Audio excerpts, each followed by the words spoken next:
Hi, everyone. Happy Friday, February 13th. By now, you've probably seen the headlines that January CPI inflation came in soft.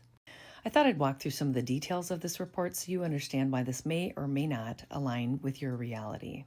So, the headline CPI inflation came in at 2.4%, which is better than the 2.5% expected and better than 2.7% in December. And here on this chart, you can see some of the details on the categories driving the change.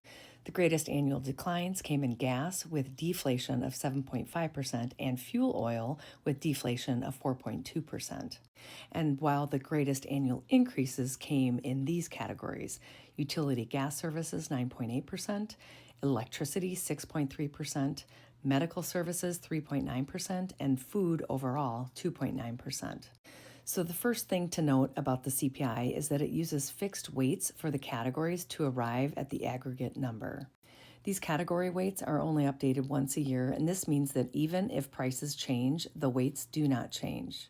This means that even as utilities or electricity prices are spiking, the CPI does not weight them more heavily into the metric.